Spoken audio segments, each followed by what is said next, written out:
Well, welcome to today's event, an online roundtable on September the 17th in 1939 in Belarusian and Polish history, organized by the Forum for Historical Belarus Research. Before I introduce the event more extensively, let me alert you to some important technical details. The discussion will take place in Belarusian and in English, with simultaneous interpretation. You can select your language that you want to listen to and that you would also speak to by clicking on the icon with the little globe on the bottom of your screen. If you need additional information and instructions, please check the chat. There will be some additional instructions and details on how to access the interpretation as well. You should also know that this event will be recorded and it will be published on our YouTube channel of the Forum for Historical Belarus Research. Now there is instructions on how to access the translation in the chat as well. My name is Annika Welke. I'm currently a professor of Holocaust Studies at the Carnegie Mellon University in Pittsburgh in the United States. My work focuses on the history and memory of World War II and the Holocaust in Belarus, which is work that many years ago brought me first to Belarus and then as a result also to the Forum for Historical Research on the History of Belarus, the group that is hosting today's online discussion.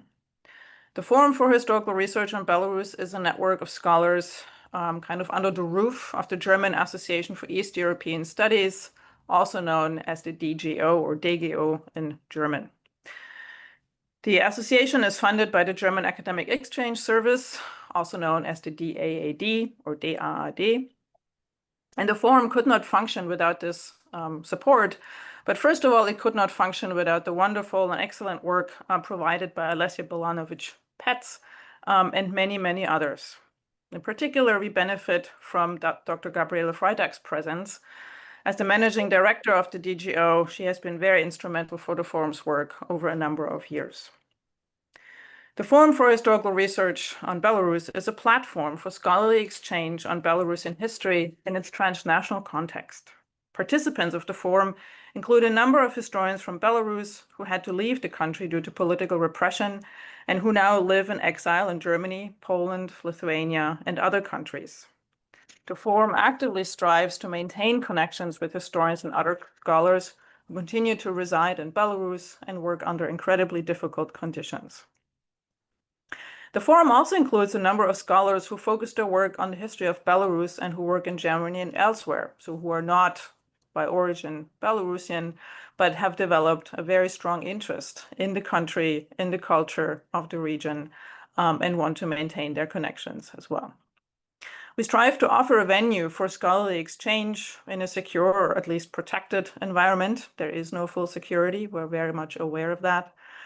We support especially young researchers with short-term scholarships, and Forum members have also organized a number of meetings and events, including conferences and public or online discussion like today's, mainly to raise greater awareness for the history of Belarus and for current events in Belarus and for their significance for the European Union and beyond. Unfortunately, at the moment, there is very little promise for further funding for the Forum, and this discussion may well be one of the last events organized by the Forum, and we're very upset about it. The failure of several organizations, including the DAAD, that the Forum has approached for further support is disappointing, and it is problematic given the very current moment. I'm thinking here in particular about the recent military training exercises conducted by Belarus and Russia. In Belarus, exercises that are increasingly perceived as posing actually very concrete threats to the security of EU member states. I'm also thinking about the release of 52 political prisoners from Belarusian prisons less than a week ago, which came as a result largely of negotiations between the Lukashenko government and the populist US government.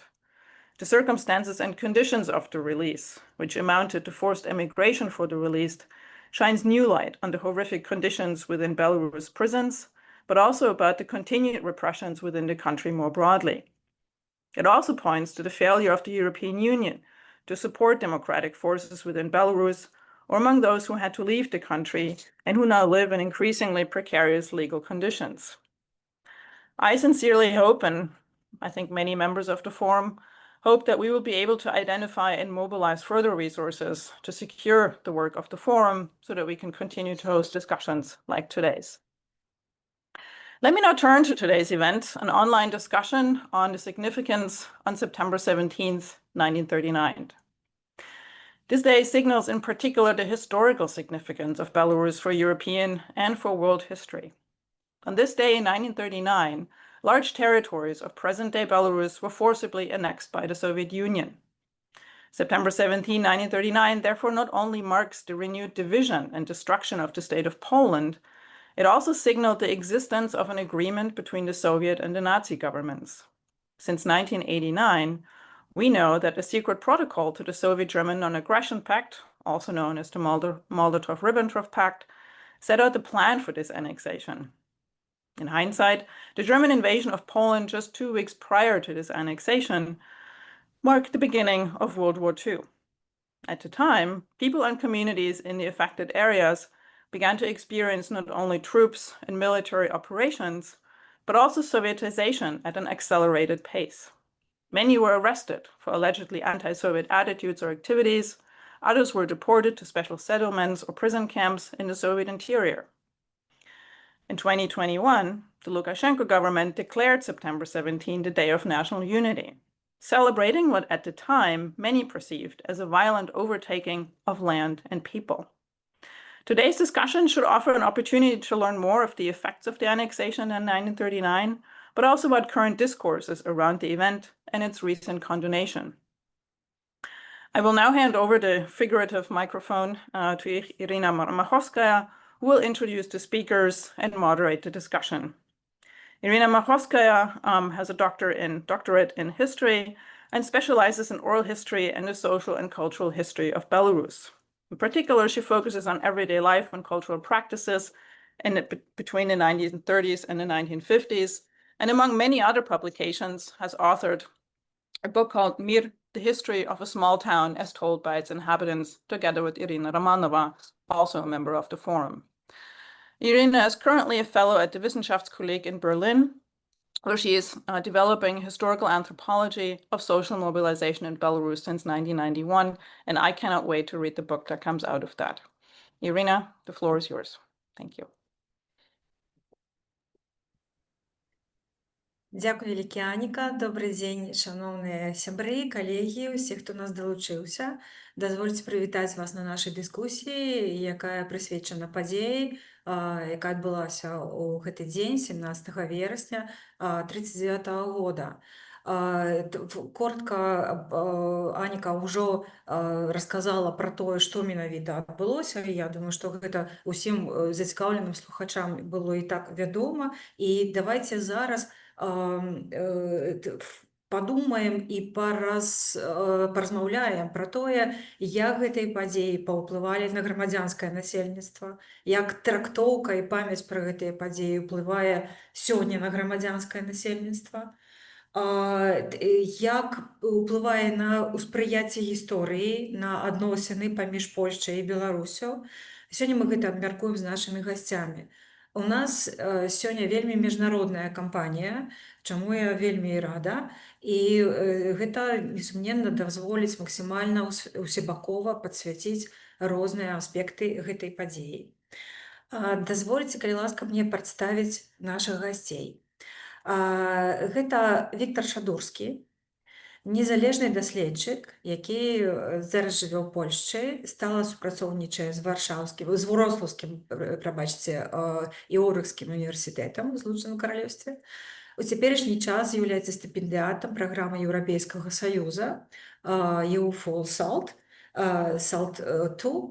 У сакавіку 2021 года Віктор Шадурскі быў звольнены з пасады дэкана і прафесара факультэта міжнародных адносін Беларускага дзяржаўнага універсітэта за яго навуковай і грамадзянскай пазіцыяй. Па запрашэнню універсітэтаў Германіі, Польшчы, Великабрытаніі Віктор Шадурскі працягнуў займацца актыўнай навуковай і педагагічнай дзейнасцю. І ў цяперашні час яго галоўны навуковы інтарэс вывучэнне прыроды аўтарытарызму, яго рухаючых сіл, перспектыў у выпадку Беларусі. Ён таксама займаецца тэорыяй гісторыі міжнародных адносін, знешняй і ўнутранай палітыкай Беларусі, культурнай знешняй палітыкай еўрапейскіх краін. Прафесор Шадурскі аўтар больш за 200 навуковых публікацый, у тым ліку манаграфіі нараджэння беларускага левіафана «Беларусь ад парламенцкай рэспублікі да аўтарытарнага рэжыму» 90-96 год. І просто на днях выйшаў яго тэкст на дэкодары, прысвечаны менавіта сённяшняй падзеі, гадвіну, якую мы адзначаем сёння, 17 верасня 1939 года, якая выйшла на беларускай і нямецкай мове. Вітаем прафесора Шадурскага. Наступны удзельнік нашай дыскусіі спадар Алесь Смаленчук, прафесор, доктар гістарычных навук, супрацоўнік Інстытута славістыкі Польскай акадэміі навук.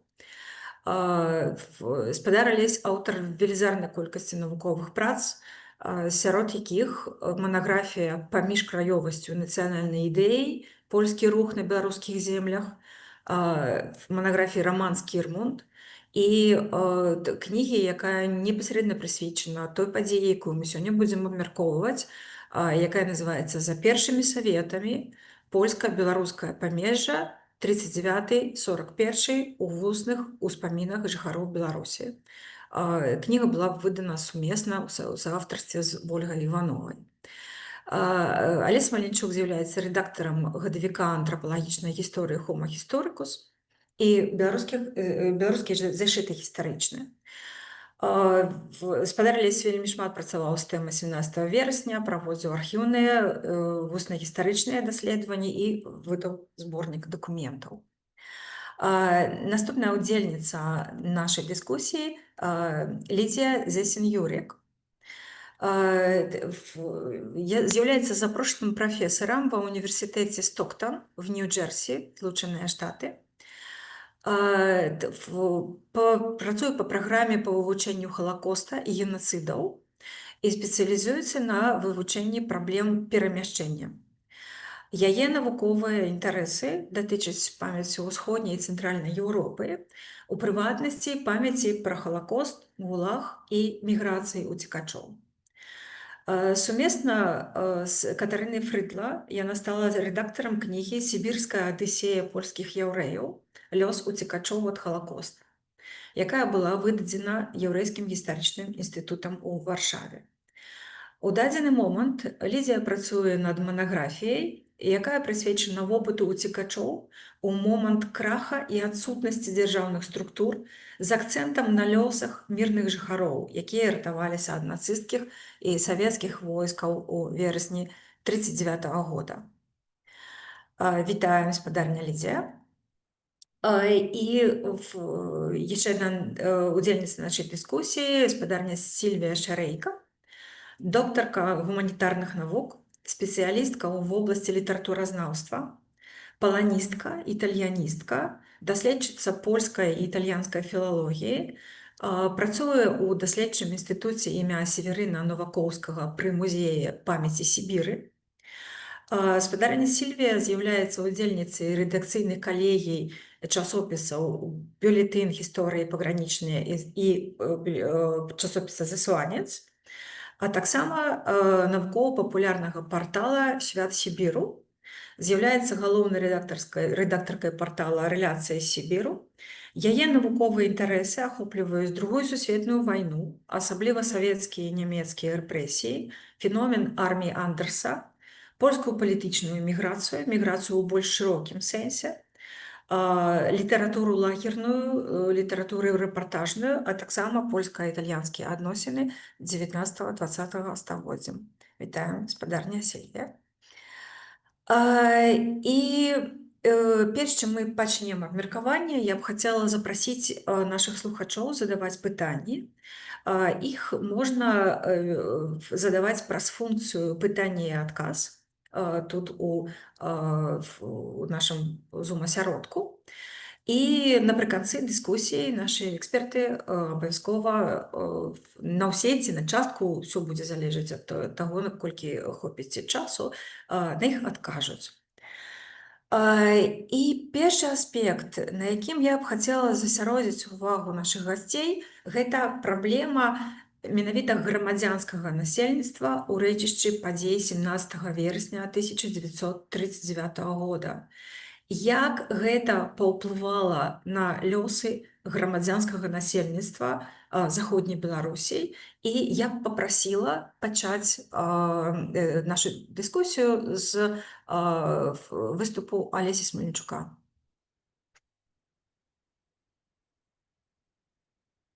Алесь Фёдорович, калі ласка. Дякую вялікі.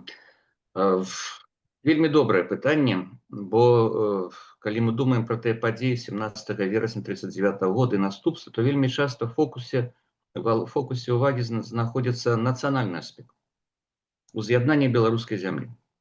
Гэта, безумоўна, вельмі важная падзея. Тут трэба прыгадаць, што ў 1921 годзе па выніках рыжскай мірнай дамовы адбыўся фактычна падзел Беларусі. І частка Беларусі, заходняя частка, апынулася ў складзе польскай дзяржавы. І для нацыянальнага беларускага нацыянальнага руху, наогул для нацыянальнай эліты, это была падзея, это была трагедыя. Трагедыя, і весь міжваенны час беларускія палітыкі марылі пра пэўнае ўз'яднанне.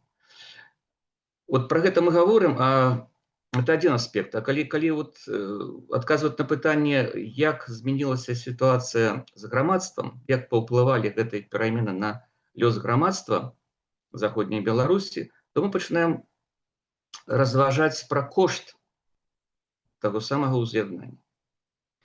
Тое, што я буду казаць, грунтуецца на шматлікіх экспедыцыях і даследаваннях па вуснай гісторыі. На тэрыторыі заходняй Беларусі і на памежжы, на колішнім памежжы, на тэрыторыях, дзе калісьці праходзіла так званая рыжская мяжа, і на вывучэнне архіўных дакументаў з Нацыянальнага архіва Рэспублікі Беларусь. І адразу скажу, што мой такі невялікі выступ я б назваў так, як назваў сваю кніжку, мой зборнік дакументаў пра гэтыя падзеі, я назваў так: вызваленыя у двукосці, заняволеныя. Пачынаючы з вуснай гісторыі, адразу адзначу, што пытанне, пытаешся ў людзей, якія гэта все перажылі, і ведаеце, адразу першае, што прыходзіць у галаву, для іх першае ўражанне — пачалася вайна. Не ўз'яднанне, не нейкія іншыя моманты, пачалася вайна. І сапраўды тут трэба разумець, што з прыходам 17 верасня Чырвонай арміі фактычна пачалася Другая сусветная вайна для насельніцтва заходняй Беларусі. Рэальна пачалася прыходам савецкіх войскаў, пачалася гэтая вайна. Калі савецкая літаратура была перапоўнена ў свой час, і сёння, дарэчы, сёння таксама гаворыць пра радасць беларускага насельніцтва. Ведаеце, в успамінах эта радасць таксама прасочваецца, але гэта не тое, пра што адразу хочуць казаць. Радасць сапраўды была, бо міжваенная Польша была аўтарытарнай дзяржавай, якая адносна да нацыянальных меншасцяў праводзіла палітыку нацыянальнага ціску. Беларусы гэта адчувалі. І жыхары заходняй беларусы не адчувалі себя, што гэта іх дзяржава. І хоць, як мы сёння ведаем, 600 тысяч беларусаў у войску польскім сустрэлі пачатак той вайны, змагаліся супраць нямецкай агрэсіі на захадзе, да і супраць савецкай агрэсіі таксама. Так што можна казаць, радасць спачатку была, віталі з кветкамі, але вельмі хутка гэта радасць знікла. І згадую, як людзі казалі, мы чакалі рускіх, чамусьці называлі толькі рускімі гэтых, тыя войскі чакалі рускіх, але гэта аказаліся нейкія не тыя рускія. Звярталі ўвагу на знешні выгляд Чырвонай арміі, які адрозніваўся нават ад польскага войска, якія худыя коні, казалі, што прыехала армія на сабаках. Толькі малыя былі гэтыя коні, гэта выклікала такое вельмі дзіўнае ўражанне, што ведалі, што Савецкі Саюз — это вялікая такая моц ваенная, а то, што ўбачылі, расчароўвала. І галоўнае, канешне, што адразу людзі пра што пачынаюць казаць, это рэпрэсіі. Это адразу рэпрэсіі. І першае, на чым трымалася ўлада першых саветаў, першых, гэта, канешне, гэта был рэпрэсія, гэта быў гвалт. наогул ацэньваючы вот і размовы людзей, тыя дакументы, з якімі я працаваў, то можна казаць, што эта ўлада першых саветаў, да фактычна і наступных саветаў трымалась на двух рэчах: на рэпрэсіях, на гвалце і на прапагандысцкай хлусні. Вось два галоўных кіта, на чым усё гэта трымалася. І этой прапагандзе людзі спачатку верылі, хоць не ўсе. І мы записывалі такія цікава анекдатычныя амаль што ўспаміны пра то, як вот нейкія салдаты праводзілі таксама прапаганду, казалі, што ў Савецкім Саюзе ўсё ёсць, і у вас усё будзе. А нехта з гэтых вясковых вясёлых дзядзькоў запытаў: а вот памаранчы ёсць в Савецкім Саюзе? На што атрымаў адказ: памаранчы ёсць, у нас на заводах іх робяць у 4 смены. Падобных гісторый, вот вельмі шмат было падобных гісторый. Вось. Ну, але гэта была сапраўды такая не вельмі весёлая ў цэлым гісторыя, таму што рэпрэсіі. Таму што расправы ну, пераважна з польскімі там чыноўнікамі, з леснікамі там. Але раптам аказалася, што вось гэта новая ўлада, яна не абараняе неяк жыццё чалавека. Яна дазваляе гэтыя расправы. Ну, і мы ведаем сёння, што 4 дэпартацыі. За 39 по 41 год 4 дэпартацыі, там прыблізна 120 000 чалавек было дэпартавана, пераважна гэта было польскае насельніцтва, але таксама былі беларусы. Прычым это толькі тое, што задакументавана. А многія рэпрэсіі адбываліся без аніякіх дакументаў. Даследуючы біяграфію Романа Скірмонта, я шукаў дакументы пра яго забойства. Яго забілі 7 кастрычніка. Это не першыя дні савецкай улады, калі можна казаць, што яшчэ не была ніякай улады, все магло здарыцца. 7 кастрычніка вот савецкая ўлада уже кантралявала ўсё. Яго забілі. Але ўсе спробы знайсці хоць якую-небудзь згадку у дакументах пра гэта забойства ніякага следу не засталося. То есть дакументальна ён не вайшоў у нейкія там статыстычныя зборнікі, колькасць. І такіх людзей была вельмі шмат. Вось гэта вельмі важна. Людзей ўразіла і тое, што вось пачынаецца падзел зямлі, адбіраюць зямлю, якая была там у памешчыкаў. І цікава, што вельмі часта беларуская вёска не хацела браць ту зямлю, адмаўлялася. Таму што многія панімалі уже, вот трохі ведалі, можа, гісторыю калектывізацыі. Калі ў свой час бальшавікі таксама далі сялянам зямлю, а потым адабралі ўсё і загналі ў калгас. Гэта таксама не здзіўляла шмат каго. А пераходзячы к дакументам, тут цікавая рэч для мяне наогул была. Видите, вусная гісторыя, ўспаміны людзей, якія перажылі, альбо іх памяць, альбо постпамяць, калі дзеці распавядалі тое, што бацькі распавядалі. Тут можна казаць, што гэта, конечно, такая вельмі суб'ектыўная крыніца. Хоць, дарэчы, кожная гістарычная крыніца з'яўляецца суб'ектыўнай, бо кожны стварае чалавек. Але вось дакументы Нацыянальнага архіва Рэспублікі Беларусь. Адразу значу, што тыя дакументы, якія мы маем, гэта все урадавыя дакументы. Это афіцыйныя дакументы савецкай улады. Ну, відаць, чытаючы іх, я просто бачу, што яны просто пацвярджаюць правату вось наших рэспандэнтаў, наших вясковых рэспандэнтаў, якія прыгадвалі тыя падзеі. Тое ж самае.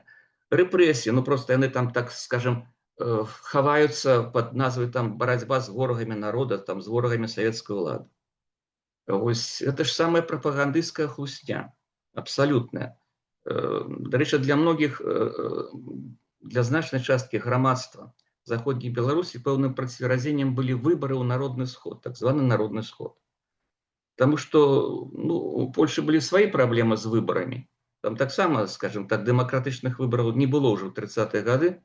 Вось былі свае фальсіфікацыі і іншыя моманты, але то, што адбылося ў заходняй Беларусі, папросту ўражвала ўсіх, таму што там яны не ведалі, за каго яны галасуюць і што будуць рабіць тыя. І тут людзі зразумелі, што ад іх абсалютна ў гэтай уладзе нічога не залежыць. Трэба ісці і галасаваць, інакш проста будуць велізарныя непрыемнасці для іх. Вось гэтыя дакументы сведчаць яшчэ пра адзін вельмі важны момант. Пра пачатак супраціву. Бо расчараванне беларусаў, расчараванне грамадства заходняй Беларусі было пачаткам супраціву савецкай улады. І цікава, пра што звычайна маўчалі сёння, і сёння нічога не гавораць, афіцыйныя беларускія гісторыкі ці беларуская прапаганда. У тых арганізацыях, я знаходзіў склад тых арганізацый антысавецкіх, якіх выкрывала НКВД, вельмі шмат было беларусаў. Яны там давалі нацыянальны склад. Беларусы таксама узняліся за барацьбу за нейкую змену гэтай улады. Вось. І, ну і сапраўды, калі казаць уже пра 40-41 год, многія чакалі змены ўлады. Нават чакалі, што можа польская ўлада вернецца. Ну, як мы ведаем, ўлада вярнулася, ўлада змянілася у 41 годзе, але прыйшла нямецкая акупацыя. Вось. І можа яшчэ адзін момант я прыгадаю, мне здаецца, он вельмі важны. Вось калі сёння афіцыйна гавораць пра то ўз'яднанне беларускай зямлі. Насамрэч уз'яднання не было. До 1941 года, до нямецкага наступу, нямецкай агрэсіі захоўвалася старая рыжская мяжа, на якой стаялі памежнікі. І каб, напрыклад, з Гародні паехаць у Менск, трэба было афармляць пропуск. Не кожны мог яго аформіць. Вот таксама гэта вельмі цікавы момант. Но з іншага боку, калі казаць, што гэта нямецкі наступ уз'яднаў Беларусь, то гэта ўжо проста будзе нейка казаць, што гэта правакацыя, і так далей. Рэальна гэта мяжа знікла, калі вось у чэрвені 41 года пачаўся нямецкі наступ. Мяжы ўжо не было, бо не было ўжо той чырвонай арміі, не было тых памежнікаў савецкіх, якія там былі. Падсумоўваючы, я б сказаў так, што гэтая падзея з нацыянальнага пункту погляду вельмі важная, канешне. Але калі мы гаворым пра гэта, весь час трэба казаць пра кошт, які беларусы заплацілі за гэта. Бо з польскай дзяржавы аўтарытарнай, дзе яны не былі людзьмі першага гатунку, яны апынуліся папросту у сталінскім гулагу. І ну і тут, калі ведаеце казаць пра нацыянальны аспект, то можна прыгадаць лёс віленчукоў беларускіх. Адзіны беларускі цэнтр, які яшчэ заставаўся, гэта быў Вільні, ён быў разгромлены. Тых, хто не паспеў выехаць у Літву, Антон Луцкевіч, іншыя былі папросту арыштаваныя, зніклі, потым аказалася, што проста загінулі ў савецкіх лагерах. Вось такое, умоўна, вызваленне і зневаленне. Дзякуй вялікі, спадар Алесь, за вашы цікавыя думкі, важныя сэнсы, якія вы падкрэслілі. Калі ласка, запрашаю спадара Віктара высказацца на гэты конт. Дзякую, Алесь, за такі падрабязны аналіз, такі тэрмін кароткі. Я хочу працягнуць дыскусію. Зразумела, каб зразумець сэнс 17 верасня 1939 года і іншыя падзеі у Беларусі, трэба мець на ўвазе падыходы трох такіх асноўных суб'ектаў.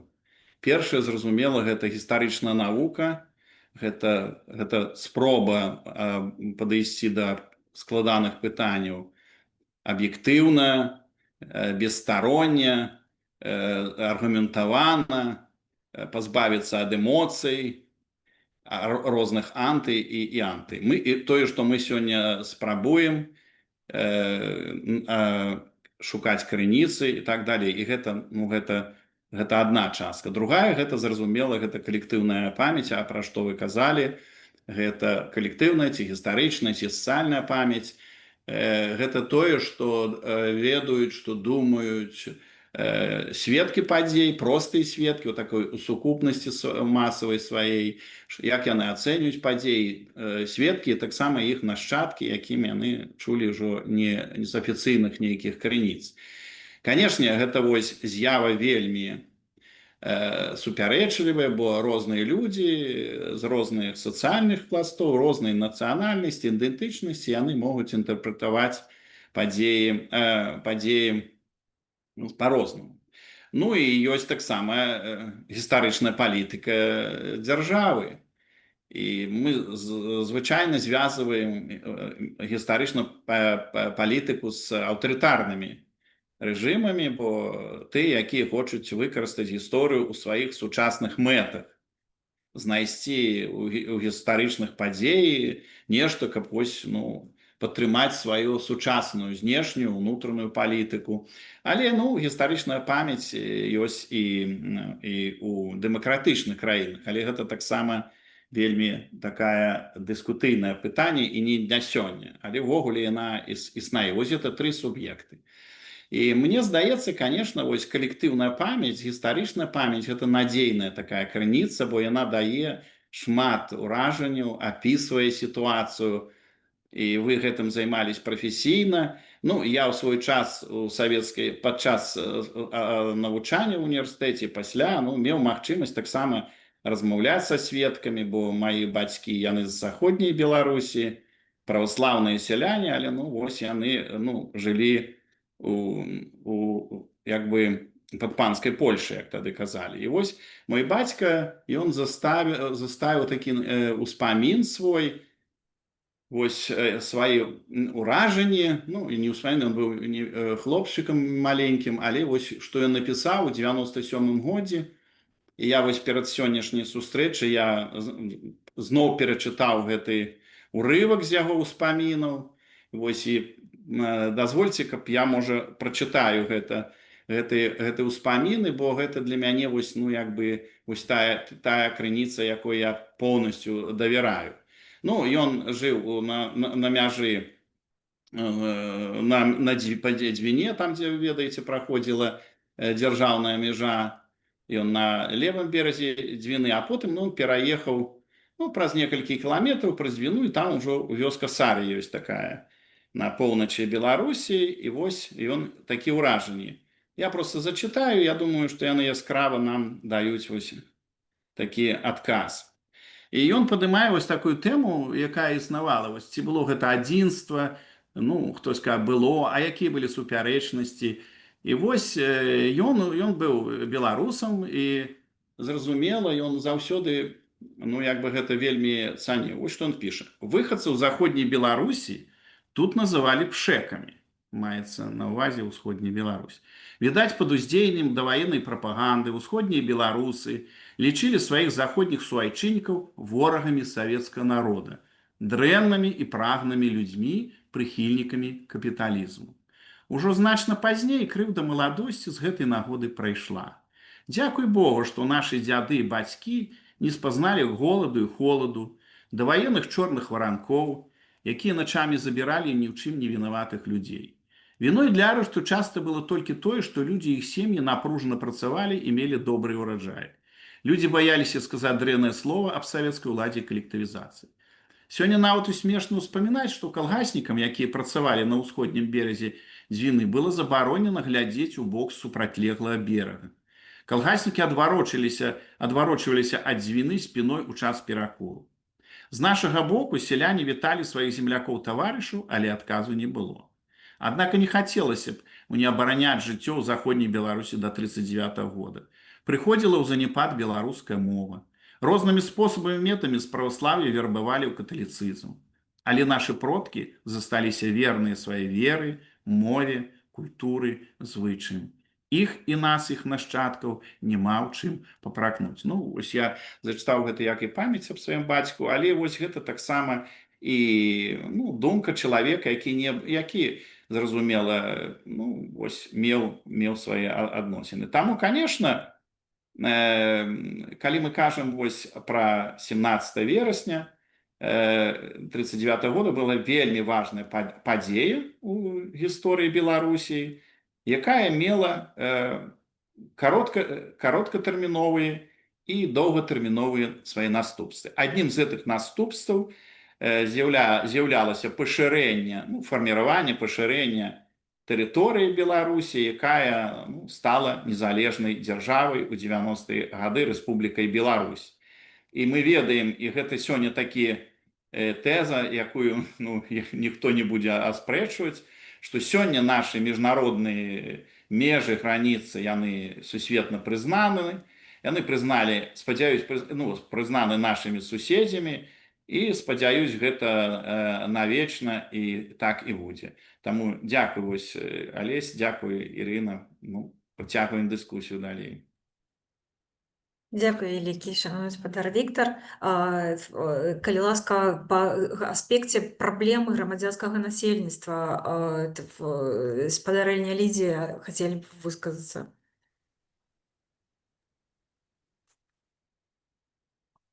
Thank you, Irina. It was really interesting to hear also memory mentioned in the discussion already. In fact, the points that I would like to raise in the context of remembering September 17, 1939, are coming more from the Polish perspective, and also a broader East European view, let's say, and I will also touch a little bit within the wider framework of European memory and also civilians' memory.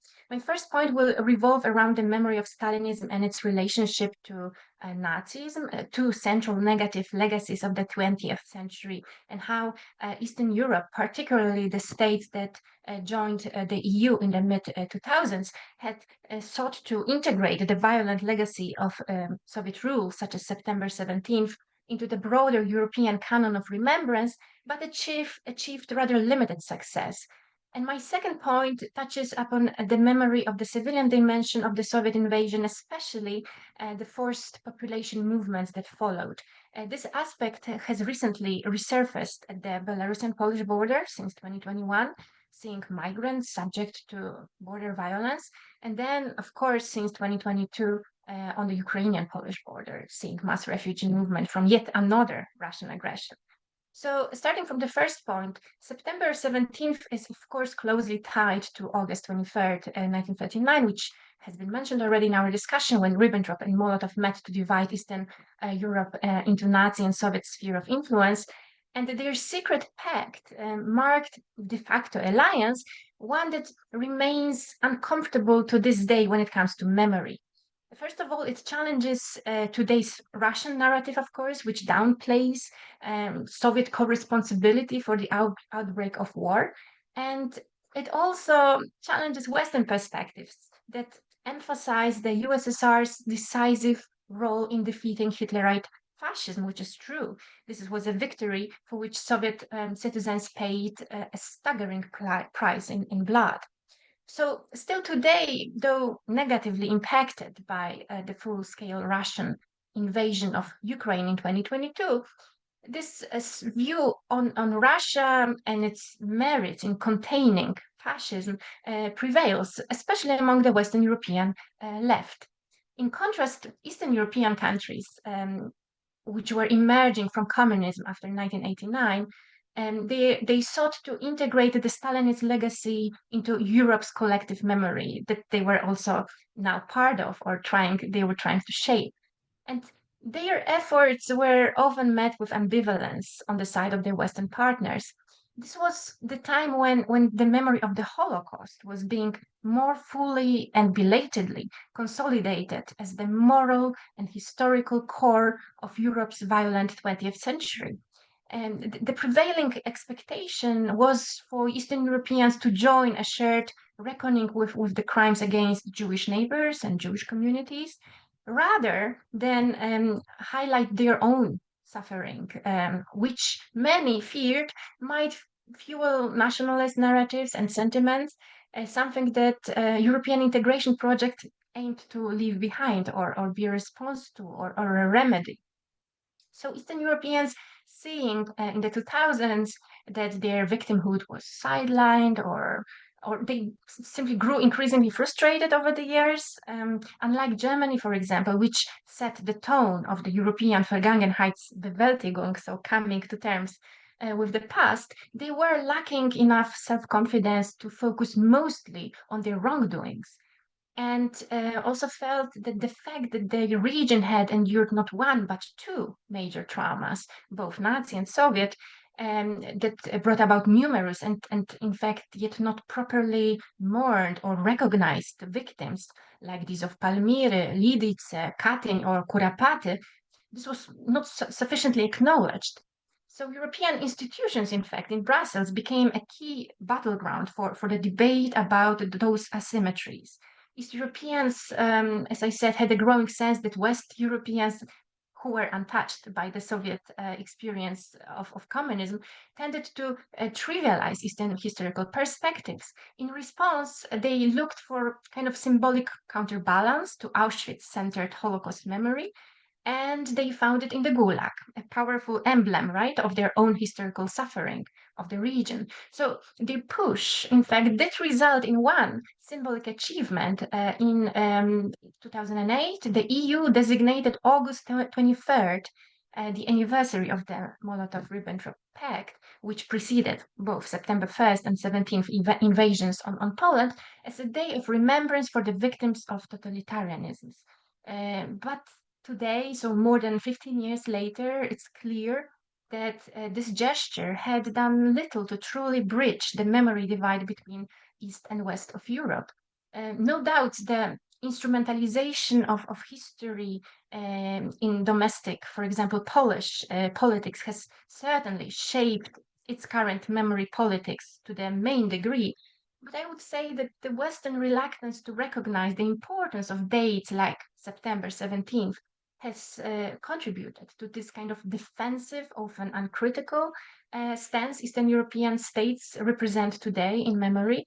This results in a kind of narrowed historical empathy on both sides. So Eastern narratives underplay or deny local complicity in anti-Jewish violence or against other minorities, while Western narratives often overlook the suffering of non-Jewish Eastern European victims under both Nazi and Soviet rule. I would say that had Soviet aggression in September been more fully integrated into Europe's shared memory, Eastern Europeans might feel more understood today. Instead, the recognition of their trauma was often sacrificed in the West's very well-intentioned effort to build relations with post-Soviet Russia. So inclusion of Russia was prioritized over acknowledging Eastern European fears and traumas. And this, I think, left a lasting gap in West-East European understanding. And so I would say that September 17th stands as one of the clearest examples of a failed memory rapprochement between East and West of Europe. It's an anniversary that remains virtually, I would say, unknown beyond Poland, Belarus, Lithuania, or Ukraine. As such, it is a reminder for Poles, for example, not only of the Soviet invasion experienced at the time as a step in the back by Poles, this was really deeply confusing and disorienting for the local Polish population. But this anniversary has become also year after year in Poland a reminder of being alone in remembering it. And by this I mean this was not by no means first aggression of Poland's border by its eastern neighbor, as Annika mentioned earlier. And as recent events show, the drone incursions on September 10th this year, 2025, it was not the last. Which brings me to my second point, which is related to the current tense situation on the borderland. From the Polish perspective, we are speaking on the border shared with Belarus and Ukraine. This is a frontier in which I would say in very broad strokes, traces similar contours to those established after September 1939. The memory of 17th of September is being evoked in this context, not by one, but two historical events that returned totally unexpectedly, I should add, to this geography of the borderland. First, in strictly chronological terms, the forests and rivers that form today's Belarusian-Polish border, the surrounding meadows and fields, have once again become today the site of the blockade of refugees and migrants, of pushbacks, and even a certain type of a no man's land in early stages of the border crisis.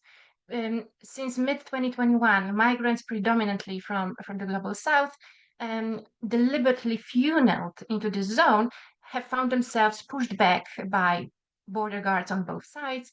They are often in a legal limbo. These are, in fact, people deemed a weapon in the so-called hybrid war, right?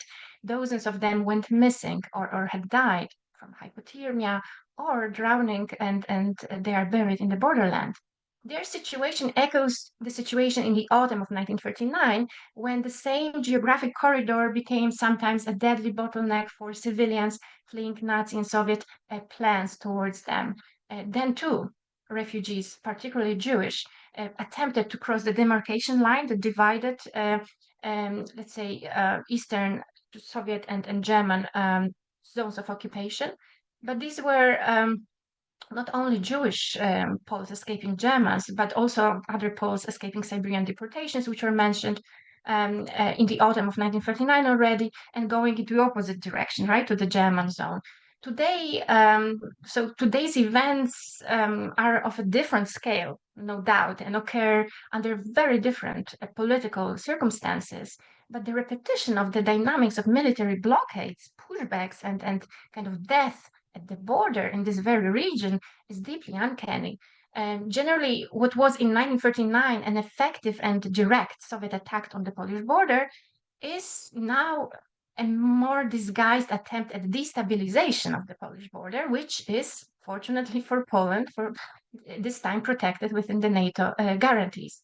And my very last point, and I will be very brief about it, the second phenomenon that is evoking September 17 is, of course, the Russian invasion of Ukraine.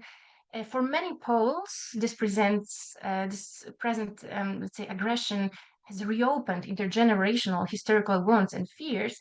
But beyond the psychological, let's say, impact on the population, it has also reignited the physical geography of displacement. The refugee routes that opened in 2022 strongly mirror those of 1939, not only on the Belarusian northern part of Poland's border, but also on its southern Ukrainian section. Cities like Przemyśl, close to the border, or Lviv back then, part of interwar Poland, have once again become hubs, in fact, of mass movement and humanitarian urgency. So by observing these two developments at the eastern Polish border with Belarus and Ukraine, we are reminded that the legacy of September 17, 1939 is in fact not a closed chapter. The Polish eastern border continues to be shaped by the political and humanitarian consequences of war or wars, displacement, and contested sovereignty. So in fact, history returns a series of unresolved patterns here, which is very disturbing.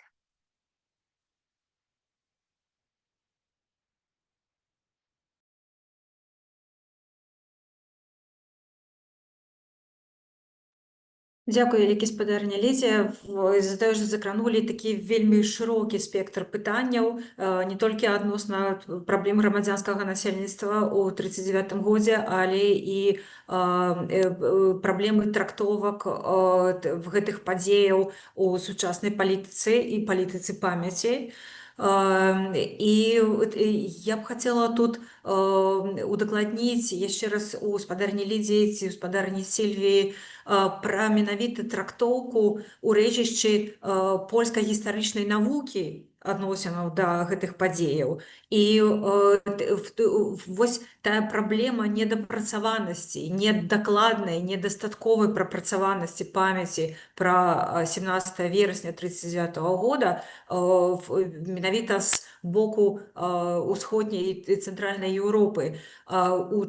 На чыіх плечах у першую чаргу ляжыць гэтая адказнасць, непрапрацаванасць гісторыкамі, ці тое, што гісторыкаў і навуку не пачулі ўлады, не пачулі палітыкі і ніяк гэта не спалучылася ў палітыцы памяці.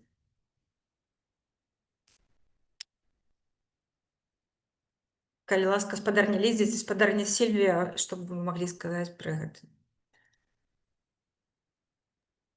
Yes, thank you. I would like to add, because I come from Białystok, a city that played an important role in the events following the Soviet aggression against Poland in September 1939, when the Red Army occupied the eastern territories of Second Polish Republic.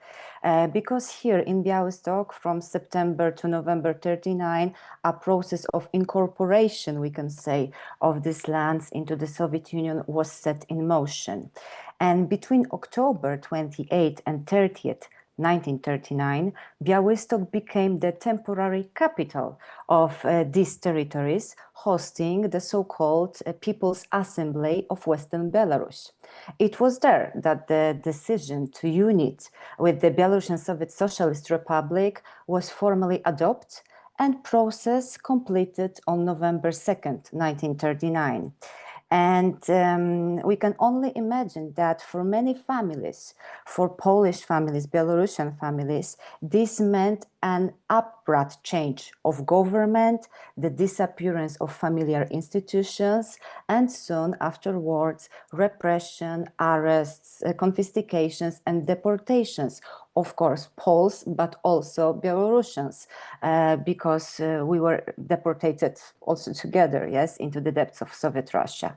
And in daily life, this translated into loss of work, fear, the breakdown of local communities, and forced migrations. And Polish historians emphasize that these events should not be understood only as a military act, but rather as a political and social process. Soviet authorities introduced new administrative structures and a nationality policy that deeply transformed schools, culture, and neighborly relations.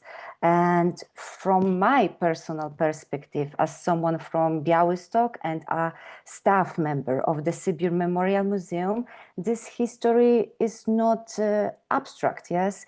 It is the memory of real human fates, deported families, destroyed communities, and the victims of repressions. For many inhabitants of Eastern Poland, September 17th was the beginning of their real war, a war whose consequences were felt for decades, and sometimes we feel we still feel them, yes.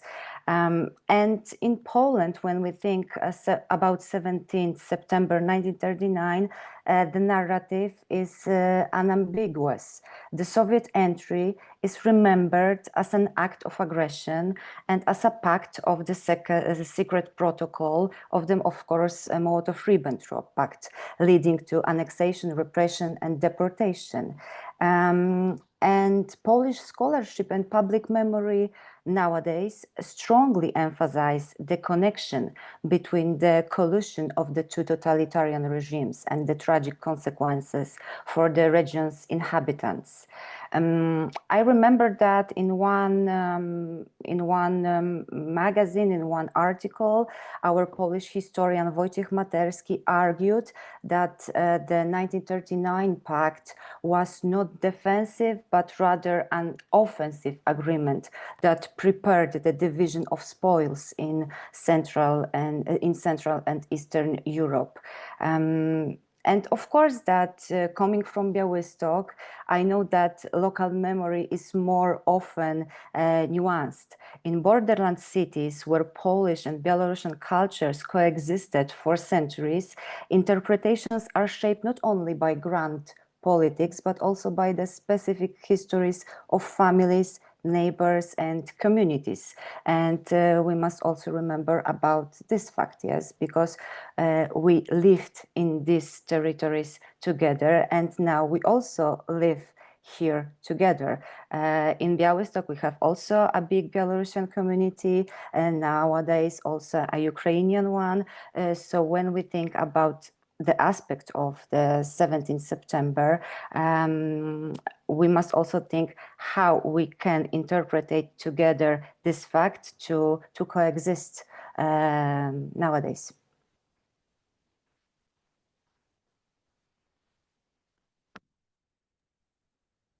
Дякую, Лікі Сподарня.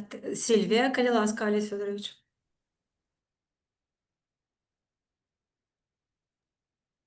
Я хотел бы некалькі слоў сказаць пра такі польскі аспект, можа, в тых вусных успамінах, які я записываў. Ніколі практычна не было нейкіх, у людзей не было ў памяці нейкага зла на паляку, нейкага было незадавальненне. Вось, і калі аднойчы я запытаў проста словамі ўжо савецкай прапаганды, от гавораць, што вас вызвалілі з панскага ярма. Жанчына доўга не магла паняць, з чаго, што гэта такое, што за панскае ярмо, што это такое, не магла папросту зразумець. Но в тых падзеях 1939 года была такая і цёмная сторонка, сказал бы, беларускай гісторыі. Это удзел беларусаў у расправах з палякамі. Это датычыць не толькі зімянства, часткова там інтэлігенцыі, Нават на Полесе былі страшныя гісторыі, калі забівалі просто бежанцаў забівалі. Забівалі і рабавалі польскіх бежанцаў. І на Градзеншчыне такое было. Ну, але вот апроч гэтага вельмі шмат прыкладаў, калі просто беларусы дапамагалі, ратавалі палякаў. Так, пад Гародняй, я не памятаю, не згадаю зараз эту вёску, дзе просто шла расправа з асаднікамі, вяскоўцы схавалі сем'і асаднікаў, не далі папросту расправіцца з імі. Там зараз стаіць помнік, невялічкі помнік, тых, хто выжыў, помнік падзякі беларусам, які ратавалі. У той гісторыі было ўсё перамешана, было шмат крыві. Але было пэўнае такое, не скажу, што гэта было братэрства, але папросту было звычайнае чалавечае спачуванне і імкненне дапамагчы людзям. Ну, вот эта гісторыя са Скірмунтам, якая мяне найбольш узрушыла ў свой час, і сяляне забілі Скірмунта, там былі. Але потым я зразумеў, што значыць сяляне забілі. Это папросту НКВД, калі прыйшло на гэтыя землі, калі саветы прыйшлі, зразумелі, навошта самім забіваць. Заўсёды можна знайсці тых, хто будзе страляць замест нас. І тое ж самае з забойствам Скірмута стаялі афіцэры, камісары НКВД, якія былі тады у той вёсцы ў Парыжы. Ну, пра гэта калі думаеш, то думаеш пра тое, што беларусы стралялі проста ў сваю будучыню. І в этом таксама трагедыя таго 17 верасня 1939 года.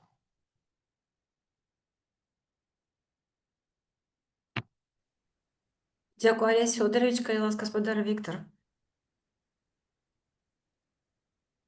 Дзякуй. Ну, я хацеў бы таксама працягнуць гэтую думку, што, конечно, гістарычныя падзеі, асабліва войны, ці такія драматычныя, трагічныя падзеі, з імі вельмі асцярожна трэба і сучасным уладам да іх адносіцца, бо яны неадназначны падзеі, бо, як Алей сказаў, што там і шмат крыві, шмат было агрэсіі, і зразумела, там не трэба, і каб вырашыць, і зноў жа, ці з'яўляецца гэта падзея там аб'ектыўна толькі пазітыўнай, ну вось трэба, каб і калектыўная памяць на гэта працавала, і гістарычная навука.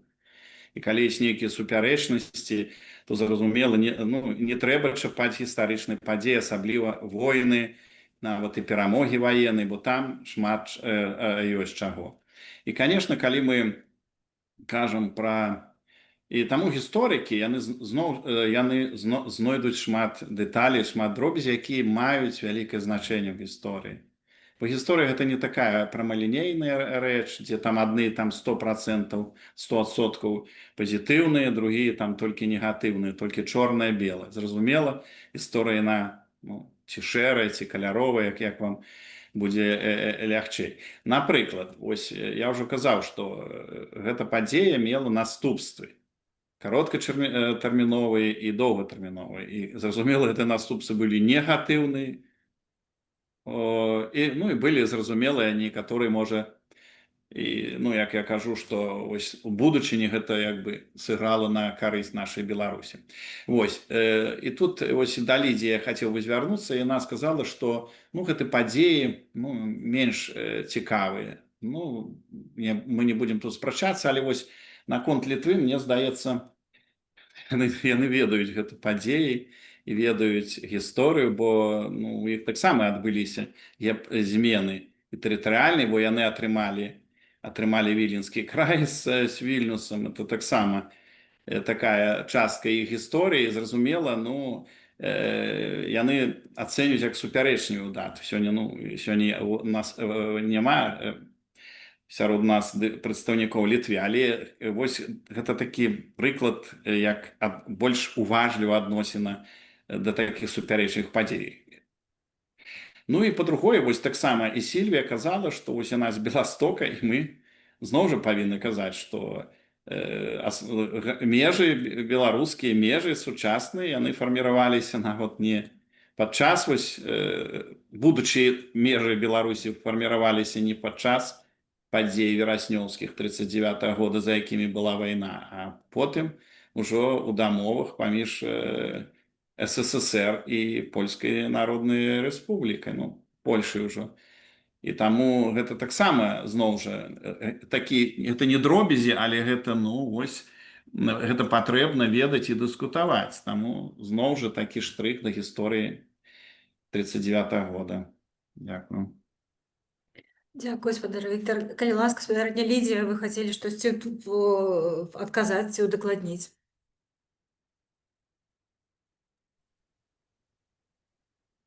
Sure. Thank you very much, Victor, for the question and also for your earlier intervention. I think that you are very right by noticing that there are between also Eastern European countries that joined the EU and tried to shape the common memory discourse. There are also unresolved problems and conflicts.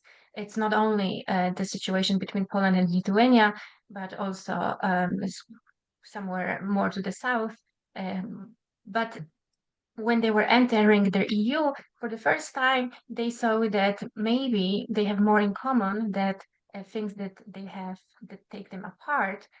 Because on the larger scale, they had a bigger stake, let's say, and the stake was to become a truly European by getting the right also to co-shape the EU memory discourse, and also to place on the not maybe the same level, of course, not the same level as the Holocaust, but to place the memory of communist crimes of the Gulag, which was chosen as the symbol, next to the memory of the Nazi totalitarianism. But of course, it is a very important point. And Victor, you also mentioned that September 17th or September 1939 in general had both short and long-term consequences. And I think this is also a very important point. Also to recall that the displacement, which was triggered in 1939 and which we have mentioned, did not end with the war, right? It extended into the post-war years through forced population exchanges and state-led resettlements after 1945. So various ethnic people were expelled from newly redrawn Polish territory, but while Poles were also relocated westward, right, from the Soviet Union, from the, let's call them Belarusian and Ukrainian lands, and they were displaced into the lands taken from Germany. So this culminated in the dissolution of the centuries-old multicultural and multilingual coexistence, not always friendly, but still coexistence in the borderlands that we are talking about. What was once a densely interwoven region encompassing Polish, Belarusian, Lithuanian, Ukrainian, Jewish, and other minorities like Tatar or Poleskie, right, identities, and probably you could name more than I can, identities and traditions was systematically disentangled. Lives were uprooted, communities were broken, traditions were lost or displaced. And this erasure, this disentanglement of something that had been there for centuries, no less than the military invasion itself, is a profound and very important legacy of September 17th, 1939 that we should also mention. And I would like to thank you, Victor, but I didn't say that the borders were shaped in 1939. I just only described the fact that the People's Assembly of Western Belarus took place in Białystok. But of course, absolutely, the border was shaped in 1945. Yeah.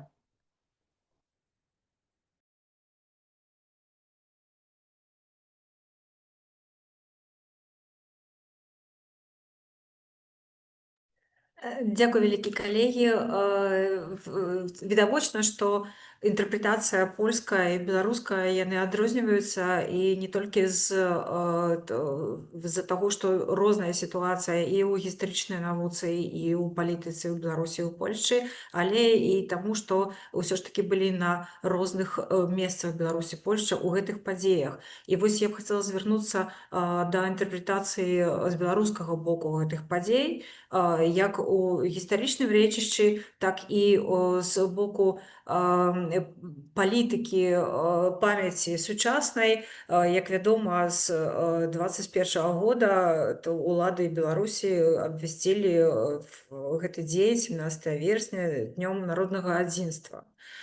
Як, на ваш погляд, наколькі гэта можа хоць з якім дапушчэннем лічыцца святам, і якія шансы да укаранення ідэі пра тое, што гэта свята у свядомасці народа. Калі ласка, спадар Алесь, хацела б вас папрасіць адказаць. Дякую, Ирина. Ну, калі я думал про гэты дзень, про его абвяшчэнне, то, на мою думку, в итоге гэтага абвяшчэння, рашэння установить День народнага адзінства у падзеях, палітычных падзеях 2020 года в Беларусі. Калі была спроба такой дэмакратычнай рэвалюцыі годнасці в Беларусі, якая была задушана, і з боку Польши была падтрымка гэтых дэмакратычных сіл у Беларусі, была і застаецца гэтая падтрымка. І думаю, просто вот гэты дзень у задуме тых, хто яго уводзіў, была просто яшчэ адна спроба ператварыць Польшу ворага нумар 1 Беларусі. І тую палітыку, якую праводзіла дачыненне да беларусаў урады другой Рэчы Паспалітай міжваенны час, ускласці за адказнасць на яе на сённяшнюю Польшу, якая не мае да гэтага ніякага дачынення. Вось гэта важная рэч. І з дапамогай папросту фальсіфікацыі, трэба адкрыта казаць, што гэта фальсіфікацыя гісторыі, казаць пра нейкае народнае адзінства не выпадае, уже казаў, што нават тэхнічна яго не было, бо захавалася старая мяжа. Не было гэтага адзінства. Это было просто беларусы уз'ядналіся ў сталінскім лагеры, фактычна. Вось і ўсё.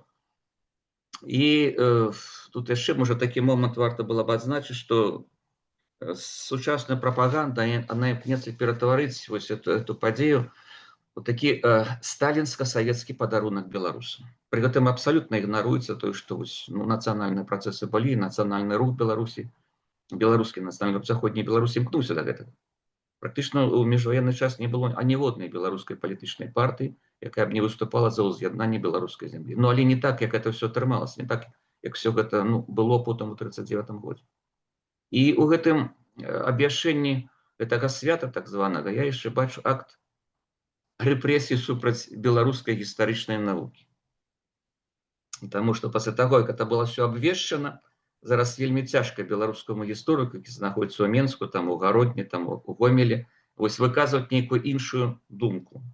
Это можна, конечно, зрабіць, но гэта значыць, ты просто рызыкуеш страціць працу, но в перспектыве страціць і сваю краіну, сваю айчыну страціць.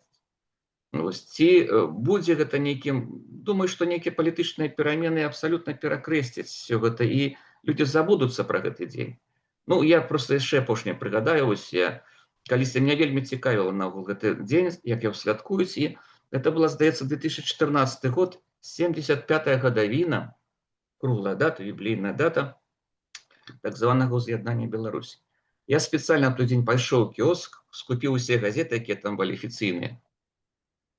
Я не нашоў у газетах ні адной згадкі просто пра 17 верасня. То есть у гэты дзень, у 75-ю гадавіну, ні адна дзяржаўная газета не напісала нічога.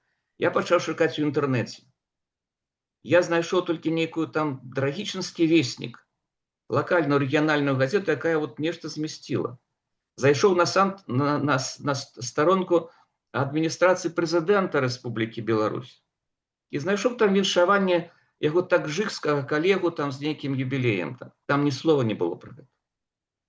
То есть гэтая падзея, фактычна, она уже так з памяці пачала зыходзіць. І штучна зараз актуалізавалі толькі з адной мэтай – зрабіць з Польши ворага нумар 1 Беларусі. Дякую, Лесь. Я працягну. Я таксама успамінаю савецкі час, як я быў студэнтам гістарычнага факультэта і як мы вывучалі гэту падзею. Амаль ніяк, наколькі я памятаю. Бо выкладчыкі, яны не хацелі, па-першае, можа, уздымаць пытанні, бо студэнты, хаця гэта быў савецкі час, але ўсё роўна студэнты маглі задаць пытанне, а як так атрымалася, што немцы там, беларусы, Чырвоная армія 17 верасня рушылася на захад, і там з немцамі нешта ніякіх, все было нормально там, і тады яны баяліся, бо студэнты маглі задаваць кантэкст. Які быў кантэкст, які пакт Молатава-Ріббентропа, пра сакрэтныя дамовы, гэты пратаколы, зразумела, ніхто там і не казаў. і нават пра дагавор о сяброўстве і граніцах 28 верасня ўвогуле таксама не ўспаміналі, бо ну, тады гісторыкі афіцыйныя, якія працавалі, яны разумелі, што тут шмат чаго ёсць такога непрыемнага і што не трэба пра гэта казаць, каб не атрымаць дадатковыя пытанні. Ну, па-другое, так, і па-другое, канешне, тады не было такога знешнепалітычнай цікавасці да гэтага, бо Польская Народная Рэспубліка была краінай-сацэлітам, з якой былі добрыя адносіны, і, зразумела, не было жадання там гэта ўсё крыху педаліраваць там гэтыя пытанні, бо яна не мела, тады гэта гістарычная праблема важная, яна не мела такого значення для знешнепалітычнага вектара Савецкага Саюза. Ну і трэцяе, зразумела, жылі шмат сведкаў, людзей, якія ўсё ведалі гэта, супярэчліва ведалі. Ну, яны ведалі, але былі розныя падыходы, і мы ведаем, што былі хтосьці за, хтосьці супраць, як і вы казалі, што там гэта ўсё усякае там было, і былі тых, хто і там і забіваў людзей і так далей. Ну і былі розныя, і тых, хто былі ахвяры гэтых высылак, сібіракі, і там іншыя былі тых, хто гэта на іх пісаў даносы і таксама удзельнічаў у гэтым працэсе. Таму гэтага так не было, і нават я быў такі, ну, не шмат кіно было, мастацкага кіно, але вось быў такі «Чырвонае лісце», корж саблі, на які ў 58 годзе быў зняты пра Сергея Восевіча Прытыцка, ну, вядомы дзеяч вось гэтай заходняй Беларусі, вёска, якая дзе жыў, ён зноў жа на Беласточчыне жыў. Вось. Але я не памятаю, чтоб на кіно гэта там збіралі студэнтаў там, і каб усе праглядзелі, вось якія дрэнныя там былі палякі да 39-го года. Ну, як гэта рабілася, вы ведаеце, там быў зняты такі кіно на тым беразе, здаецца, і там была цэлая кампанія, каб усе паглядзелі, але мне здаецца, гэта не атрымала такой падтрымкі па каментарям, хаця я не буду казаць за ўсіх. Ось, як гэта паўплывае на сітуацыю, ось моладзі асабліва ў школе, ну, паўплывае, але сёння другі час, ёсць інтэрнэт, ёсць дакладныя і цікавыя публікацыі, якія можна чытаць праз інтэрнэт. Ось, таму я думаю, што людзі могуць сёння атрымаць аб'ектыўную інфармацыю з розных бакоў, зразумела.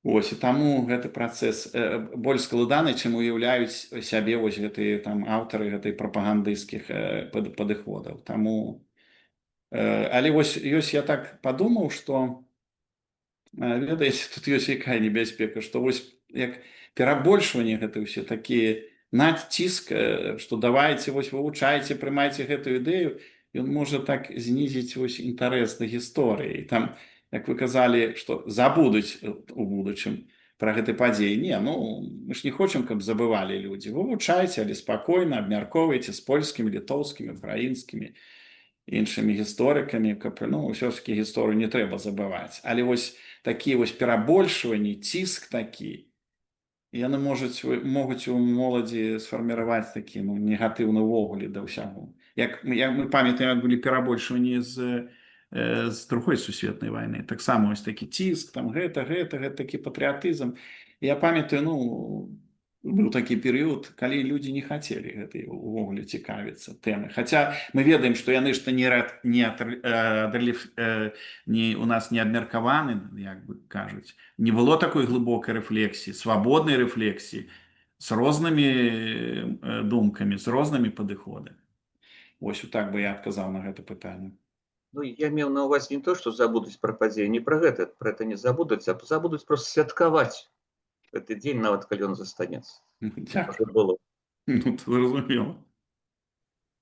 Але глядзіце, тут ёсць праблема у тым, што сапраўды моладзь спажывае інфармацыю з розных крыніцаў, і наколькі тут адказнасць перад гісторыкамі і перад публічнай гісторыяй беларускай гэтую інфармацыю прадстаўляць.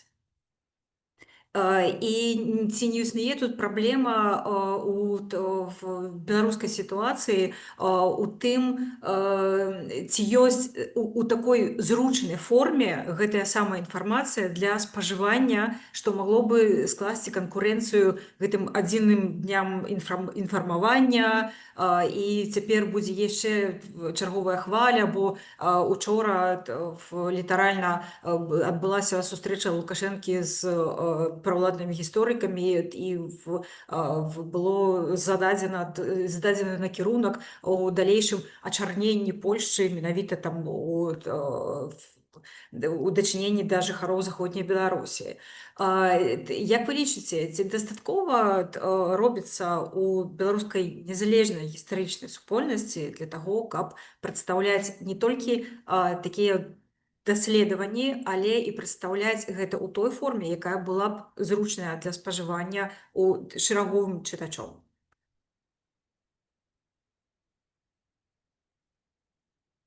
Кого? Таня, до кого, Ірина? Олесь Юрійович, до вас. Ну, ведаеце, тут не так шмат магчымасцяў наогул вот нешта супрацьпаставіць, асабліва ў гісторыкаў, даследчыка. Трохі іншая справа. Но я ведаю, ёсць на Белсаце цікавая праграма, дзе это абгаворваецца. Это вельмі добра. І все ж таки думаю, што мне здаецца, што трэба неяк шукаць унутраны ресурс, што называецца. Вот звяртацца да беларуса. Я вот, можа, я наіўны чалавек, але веру ў сумленне большасці беларускіх настаўнікаў гісторыі школьных. Ну і можа нават тых, хто працуе ў універсітэце. Я прыгадваю сітуацыю, калі ўжо была спроба навязаць беларускім школам і ВНУ навязаць падручнік Трашчанка. Быў такі Трашчанок, ось выкладчык, здаецца, Магілёўскага універсітэта, такі напісаў падручнік у духу такога, ну, заходнерусізма, амаль што расійскага шавінізма. Его навязалі. Я памятаю, прыйшоў у бібліятэку Гарадзенскага універсітэта, каб яго взяць, мне не хацелі яго даваць. А шчыра сказалі, што у нас он ёсць, но мы его там недзе паклалі далёка-далёка і нікому не даем. Конечно, со школьными подручниками гэтага сёння не зробіш, таму што у нас няма выбару ў школьных подручниках, но але я маю пэўную надзею на сумленне беларускіх настаўнікаў гісторыі. Ось. І ну, трэба з імі, конечно, неяк працаваць і не дапамагаць ім у гэтым, каб просто адчувалі, што яны не дзяржаўныя служачыя. Бо часта вельмі ў галавах сядзіць у кожнага школьнага настаўніка ў Беларусі, он нейкі дзяржаўны служачы. Што яны не дзяржаўныя служачыя, яны настаўнікі, якія павінны вось эту моладзь выхоўваць і вучыць, даваць і казаць праўду пра тое, што было, ну, праўду, наколькі мы ведаем тут праўду гістарычную, але, ну, прынамсі, не хлусіць, не паўтараць хлусню ўслед за падручнікам. Ну, можа, я б не быў бы такі аптымістычны з настаўнікамі гісторыі, бо яны ж працуюць у такіх жорсткіх умовах, мы гэта ведаем, і падручнікі, яны карыстаюцца падручнікамі, якія даюць там вызначаныя падыходы. Але зноў жа, я думаю, што выкладчыкі могуць нейкую тэму рабіць з энтузіязмам ці іншую там абысці. У іх ёсць маса таксама як магчымасці вось паказаць свае адносіны. Ну, мы бачым нават і пра савецкі перыяд было. Ну, бацькі таксама, гэта таксама не апошні сродак вось атрымання гэтай гісторыі, бо па каментарам бачна, што шмат людзей, яны зноў жа абапіраюцца на гэту гісторыю сям'і, гісторыя продкаў і што было рэальна. Бо зразумела, сёння сведка ўжо гэтых падзей няма. Амаль, можа, ёсць, ну, рэдкія толькі сведкі, але, ну, дзеці іх яшчэ жывуць, яны могуць расказаць пра сваіх бацькоў і ўсё. Ну, і зразумела, вы казалі, што ёсць і перадачы, таму мы вот і звяртаемся і да нашых калег замежных, і каб, ну, падтрымліваць беларускую незалежную гістарычную навуку, бо мы робім адну справу з вамі, і таму гэта не толькі не павінна быць справай вось беларускіх гісторыкаў, якія шмат апынулася вось за межамі краіны, іх там, ну, амаль каля 100, гэта толькі выкладчыкаў з універсітэту, а калі яшчэ настаўнікаў гісторыі са школ падлічыць. Таму вось падтрымка незалежнай беларускай гістарычнай навукі — гэта агульная наша справа дэмакратычнага свету. Дякую. Дякую вялікі.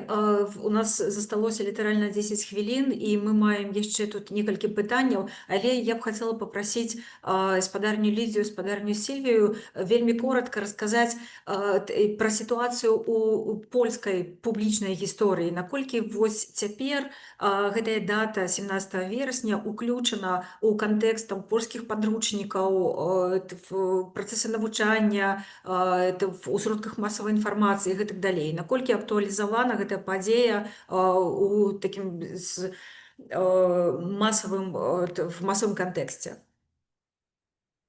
Вельмі коротка, калі ласка, бо маем ужо зыходзячы час. If I can start. Sorry, Lydia, I will be first. So I think that generally official memory policy functions as a filter. It determines which events are highlighted, which are forgotten, and which are reinterpreted. In Poland, September 1939 is firmly embedded in a narrative of double aggression by Germany and the Soviet Union, and of the associated losses and repressions. Institutions of memory, museums, commemorations, and education maintain and transmit this perspective. But for example, yes, in Western Europe, by contrast, knowledge of the details of September campaign is often limited. Yes, and this difference in awareness produces gaps in empathy and understanding. But I think that from 1999, we talk freely about the events of September 17th. Now we have more and more museums which talk about these events. Also my museum, the Sibyr Memorial Museum, but also others. And yes, this topic is alive. Yes, we listen to Sibyrak's testimonies as well as and other victims of Soviet repression. So it is a very hot subject and discussed subject nowadays.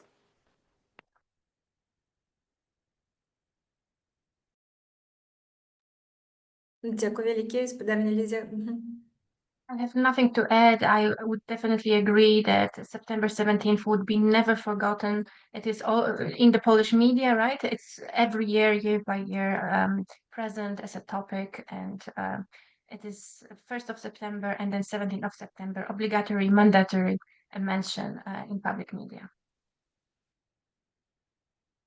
Дякую вялікі, дарагія калегі. Ёсць у нас некалькі пытанняў. Вось першае такое. Шаноўныя даследчыкі, чаму Беларусь не ўдзельнічала ў балтыйскім ланцугу?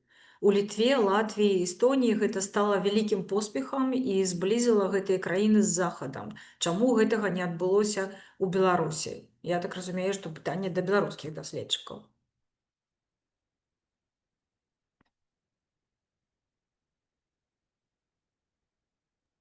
Може, Віктор, тому що я от не вельми тим займаюся, але просто це був той час, коли Литва, Латвія, Естонія були вже незалежними. Ну так, БССР, ще навіть, здається, не було обвішена Республіка Білорусь, БССР попросту, який там ланцюг, коли це БССР? Так, яны ж апярэджвалі, зразумела, гэты краіны Балты апярэджвалі, і рухі іх стварыліся, і дэкларацыі яны на год, яны давалі прыклад беларусам. Ну, Беларусі, зразумела, тады існавала такое, як бы супярэчлівае, там Беларусь была адна з найбольш там просацыялістычных, прабеларускіх.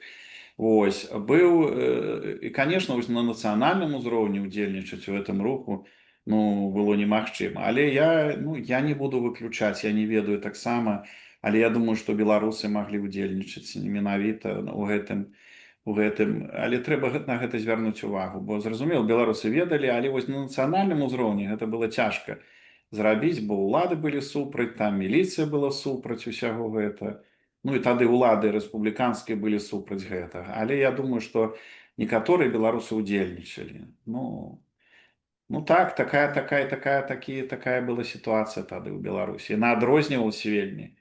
І нават кіраўнікі Беларускага народнага фронту, яны бралі прыклад з краін Балтыі і казалі, што вось беларусы павінны гэта там браць прыклад, хутчэй рухацца, але ж ну такія рэальныя умовы былі, што ўсё гэта было марудна.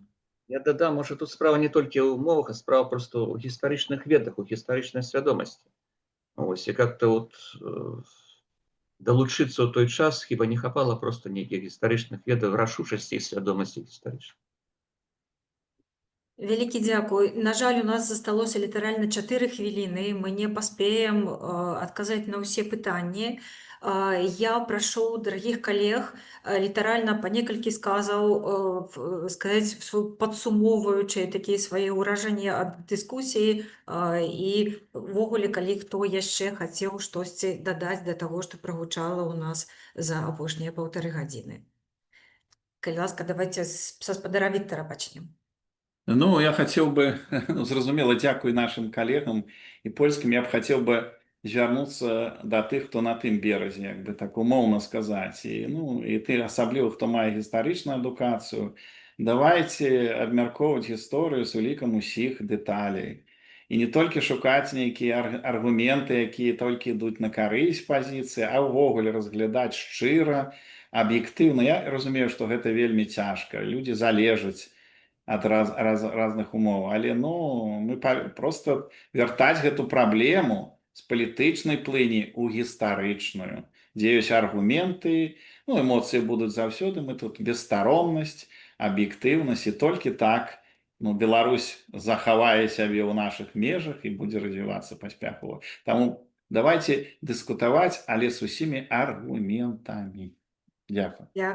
Дзякуй, Віктор, Лесь, пожалуйста. Я просто хочу прыгадаць таксама фрагменты устнай гісторыі, калі я запытваў людзей, якія саветы былі лепшымі, першыя ці другія. Ну, другімі называлі тых саветаў, якія прыйшлі ў 1944-45 году. І адказ часта быў такі: першыя былі лепшымі, бо яны вельмі хутка зніклі. Вось, я да таго кажу, што от зараз мы жывем хіба ў эпоху, Беларусь жыве эпоху трэціх саветаў. Ну, і вельмі спадзяюся, што яны таксама знікнуць хутка, хутчэй, можа, чым першыя. Дзякуй. Олесь Фёдорович, спадарня Сільвія, калі ласка. I would like to thank you very much, and also I would like to say that, of course, history is beautiful. It's amazing, but at the same time, very dramatic. And we should remember that divergence complicates dialogue, but also demonstrates why we need polyphonic memory work. And it is very important, and I hope we will still work on it together, not only online. Thank you very much. Дякую. I also wanted to thank you for this invitation, because from my point of view, I study mostly the East-West, let's say, European memory. I see that we do not have enough dialogue between on other axes, let's say. And someone in the chat was asking about Ukrainian, Belarusian, for example, connections and interactions. And I think these are very legitimate questions, because we tend to look towards the West most often, and we should probably work much more on our here internal Eastern European history, connections, shared experience, common Sovietization policies, deportations, exile, shared borderland, also networks, underground political contacts, which may have been limited, but they existed. So I think that there is still a lot of work in front of historians and also memory scholars, and I'm very happy that this type of moments bring us together and they inspire us to do so. Дзякуй вялікі. Літаральна на апошніх секундах я хочу падзякаваць усім удзельнікам дыскусіі, падзякаваць нашым слухачам. У нас было вельмі шмат слухачоў у прамым эфіры, падзякаваць за цікавыя пытанні. Прабачце, што не паспелі на ўсё адказаць. Дзякуй вялікі, усяго найлепшага. Да пабачэння. Дзякуй. Дзякуй вялікі. Разам.